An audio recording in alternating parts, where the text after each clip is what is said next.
Hi everybody, this is Carly Bell with Vitality Forever, Toscana's Energy, and the Civic Center. I'm here to discuss with you some basic principles on scoliosis.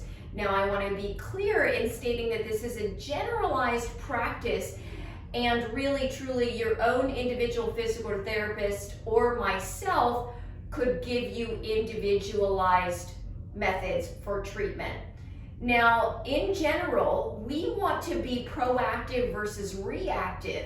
So that means to you that a consistent method of practice is your best defense against pain and discomfort, and possibly the understanding that you could shift and have a new structure. Because myself, I have scoliosis, but with enough due diligence and understanding my curvature, I've corrected that into having a very functional, healthy posture, and I know you can do the same thing. So let's begin. We're going to start off understanding the spiral fascial line, and this spiral fascial line can get out of balance even more greatly with scoliosis due to the curvature of the spine.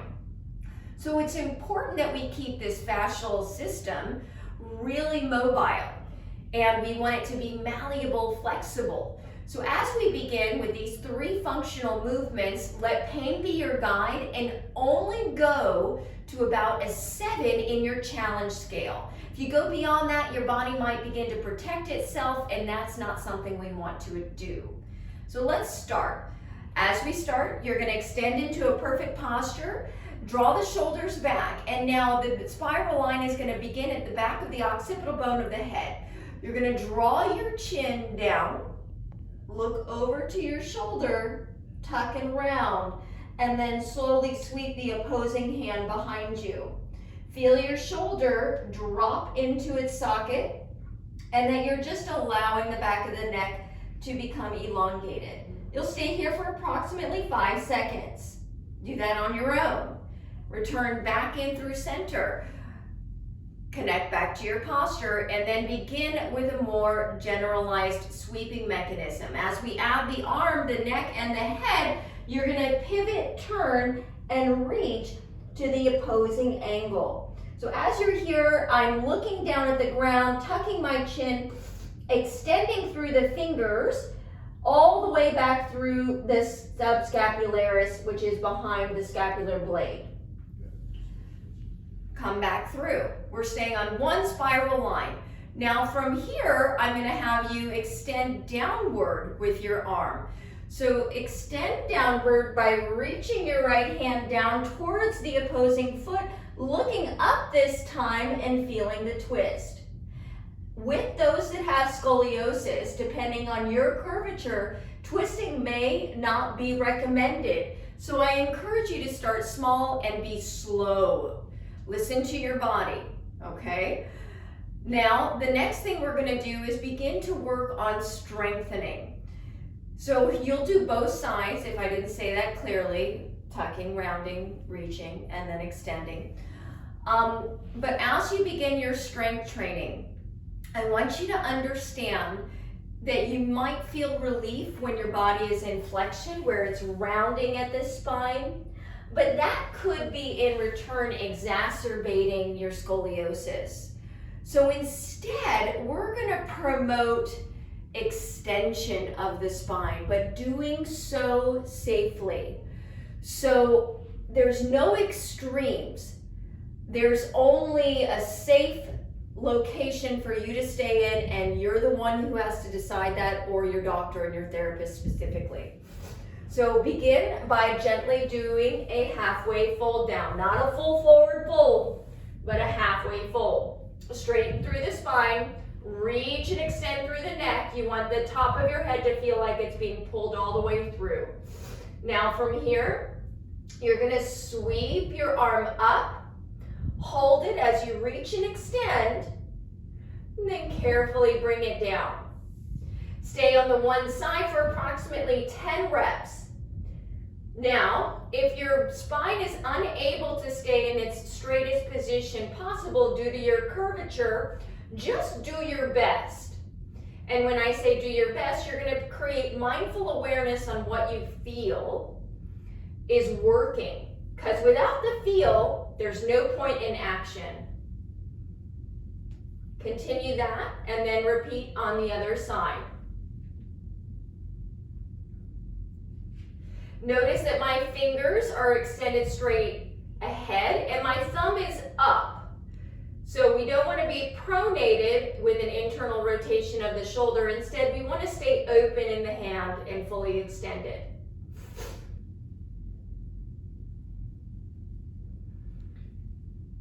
And stand. So you'll repeat that 10 on each side. After that, go ahead and reach your arms up towards the ceiling, open up nice and wide, and hold it here. Stay here for 5, 4, 3, 2, 1. Come back to center. Halfway down you fold. Squeeze your glutes, reach your hands up in the air. Hold it tight, extend through the arms. 5, 4, 3, 2, 1. Bring it down, halfway. Good. Now from here, here's an even greater challenge. Extend both arms, then stand up, open up wide. 5, 4, 3, 2, 1. Repeat that again. Halfway down, reach, stand, open. 5, 4, 3, 2, and 1. Come down to the ground if you can. So here, you're going to safely take your body down to the floor, and we're going to begin in child's pose. So your hips are going to rock back towards your heels, your toes are tucked under, the arms are extended long, and your spine is in full length. From here, you're going to slowly rock forward into high cobra, but don't linger too long and go too low on the first one. We don't want to create any compression between the vertebrae. So you're going to manipulate your body and your tissues just softly by rocking back and forth. And as you continue with the rock, promoting proper lubrication between the vertebrae and the synovial fluid that increases, you may be able to go down deeper. But again, you're not going to extremes. You have to be your own guide and use some caution. Tabletop position. Okay, here we go. Now, the right arm is going to extend forward through here. Your arm is going to then come out to the side and come back down. You most likely will already start to feel this in the left side of the QL. And that is important. So we're trying to strengthen up the muscles that surround the spine, because that is really what's going to help you create better symmetry between the body sides. So let's do 5 on each side.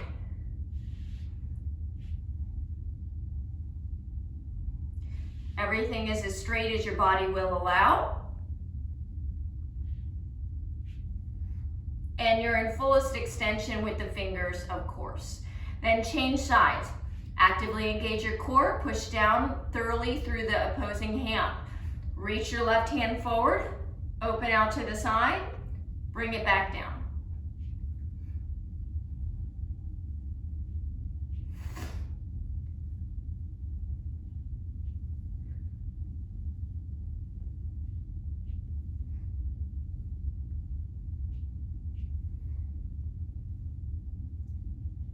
Done.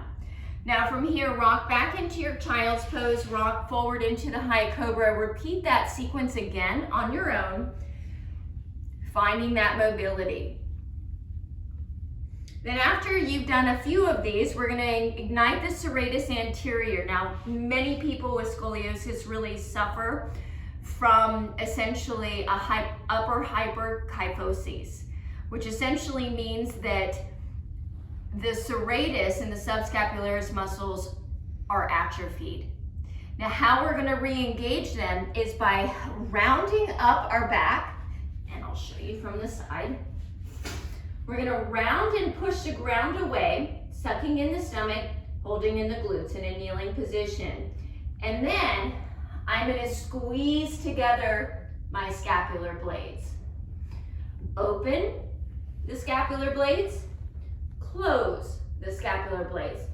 And in the beginning, just do as many as you can And the more you stay with it and challenge yourself into hard work, the better the benefit is going to be for this specific exercise. And you should start to feel some heat and some burning there, knowing that that is a very good thing. 2 and 1. Okay. Next thing is your vacuum. So with a vacuum, it's all about the transverse abdominis, which is going to be that corset muscle that sucks into your spinal column and also holds your organs in place. The TBA is the most important abdominal muscle for all those that have back concerns, issues, or injuries. Now, when you begin, you're going to find your breath going in where the belly drops. Then as it comes out, your belly will lift back up. So you'll find your stomach. You have to concentrate on the feel of this. And then once you have the feel of it, I want you to feel like you're drawing in the stomach, like you're sucking all the air out of a helium balloon. And you're gonna hold it. So you're gonna hold it up until your diaphragm is drawn underneath of the ribs. You're fully engaged, and you might even have to hold your breath in the beginning. And then relax. In and out, normal with your breathing, and then begin again.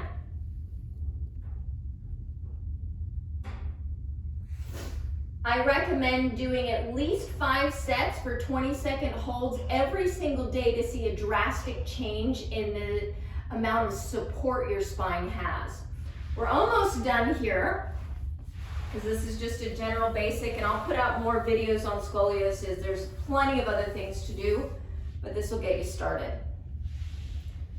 Okay, so as we're down here on our back, if you can tolerate it, we're going to now bring our attention into the lumbopelvic hip complex, which is absolutely severely vital for maintaining posture and mobility. Here, you're going to find your vacuum, which you just learned how to do. The lower belly draws in and up, everything stays contracted. You're going to now, from this position, posteriorly pelvic tilt. So the lower back goes into the floor. The glutes are now engaged. My toes are up. That means the tibialis anterior is also engaged. And then from here, we're going to squeeze without losing anything of this position in our pelvis all the way up. Hold it up. And then slowly bring our lower back down. Hold it up and bring it back down. Do 10 of these with both of your glutes as the primary workers. And then after you've completed 10, you're going to shift into one glute. So I'm going to shift over into my left glute as the primary mover, and the right side is not doing anything. It's just along for the ride as the left side does the work. Because it's important to work isometrically, meaning that each side has to step up to the plate, and so that the stronger side isn't compensating. Because we're trying to create symmetry and correct asymmetry. Then you're going to shift gears after you've completed at least 15 on this side, and you'll do 15 to the other side, squeezing with all of your might. My suggestion is that more is better. And in today's video, what I want you to do is pick one of the stretches, pick the halfway lift and the extension open, and then something else. Just do 3 consistently, because the consistency is where you're going to see the change, and I don't want you to feel overwhelmed. Okay, so that's what I'm going to leave you with today. I encourage you to give me a call back if you have any questions, or an email. So you can contact me at the description listed below. And that's all for today. I'll see you later.